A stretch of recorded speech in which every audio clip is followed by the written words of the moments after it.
આજરોજ વડોદરામાં રાષ્ટ્રીય સંયોજક ગૌ સેવા મુસ્લિમ રાષ્ટ્રીય મંચના મોહમ્મદ ફૈઝ પધાર્યા હતા, જેઓએ પ્રેસ કોન્ફરન્સ કરી પહેલગામ આતંકી ઘટના અને વકફ બિલ પર પોતાના વિચારો વ્યક્ત કર્યા હતા।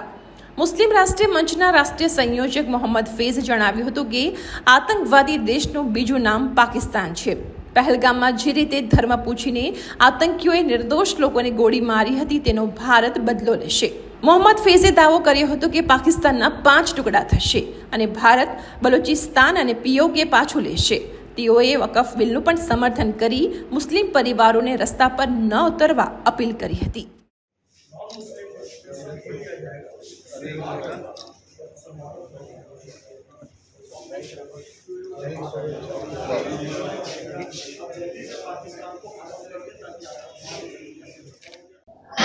आतंकवादी देश का नाम है पाकिस्तान और सबसे बड़ा आतंकवादी है असीम मुनीर। उसने पहले भी कहा था एक भड़काने वाली बात कि हम हिंदुओं के साथ नहीं रह सकते थे, इसलिए हमने एक इस्लामिक रिपब्लिक ऑफ पाकिस्तान बनाया। हालांकि वो पाकिस्तान बनाने वाला था जिन्ना बस जानवर का गोश्त खाता था और जिन्ना शराब पीता था, तो उसने इस्लामिक राष्ट्र बनाया है। तो बोलने में भी मुझे तौबा करना पड़ रहा है। वो कोई इस्लामिक राष्ट्र नहीं है, वो एक आतंकवादी राष्ट्र है और उसी ने हमारे देश की एकता, अखंडता और ताने बाने को तोड़ने के लिए लोगों से धर्म पूछ कर गोली मारी ताकि हमारी एकता टूट जाए। लेकिन ऐसा हुआ नहीं, उल्टा उनका पानी बंद हो गया, उनका इंटरनेट बंद हो गया, उनका हाई कमीशन बंद हो गया, पाकिस्तानियों को चुन चुन कर भगाया जा रहा है और बहुत जल्द पाकिस्तान 5 टुकड़ों में टूटेगा। बलूचिस्तान अलग हो जाएगा और ये अपना पाक ऑक्यूपाइड कश्मीर भारत का होगा, सिंध अलग बनेगा, पंजाब अलग बनेगा, पाकिस्तान के टुकड़े होंगे। जो आतंकवादी गतिविधि हुई है निहायत ही निंदनीय है, बहुत जितनी मजम्मत की जाए कम है। हम इस देश में बहुसंख्यक हिंदू भाइयों के बीच में रहते हैं, वहां उन्होंने धर्म पूछ कर मारा, जानबूझकर मारा हमारी एकता को तोड़ने के लिए। लेकिन फिर भी इस देश में मुसलमान पूरी तरीके से सुरक्षित है, आराम से अपना खा रहे हैं, पी रहे हैं, कारोबार कर रहे हैं। निश्चित रूप से ये हमारे देश की, हमारे हिंदू भाइयों की महानता है।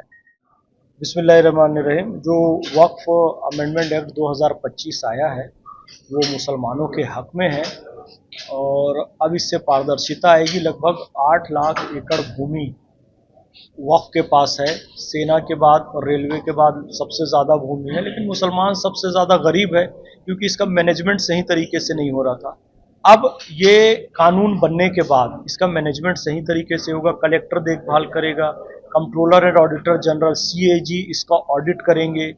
इसमें ज़्यादा पारदर्शिता आएगी क्योंकि इस्लाम के सभी फिरकों का, सभी वर्गों का, 2 सुन्नी, 2 शिया, बोहरा, महिलाएं, 2 एक्सपर्ट, नॉन मुस्लिम, इन सबको भी इसमें लिया जा रहा है।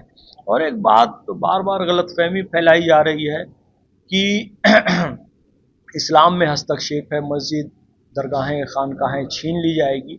तो आप इस बात को समझ लीजिए, अमित शाह जी ने स्पष्ट कहा है कि ये बिल रेट्रोस्पेक्टिव नहीं है। जो मस्जिदें, दरगाहें, खानकाहें, कब्रस्तान जैसी हैं बिल्कुल वैसी ही रहेंगी, उसमें से किसी को भी छीना नहीं जाएगा, बल्कि इसका मैनेजमेंट और स्ट्रांग होगा, अच्छे लोगों को शामिल किया जाएगा, ट्रांसपेरेंसी आएगी, भ्रष्टाचार से मुक्त होगा।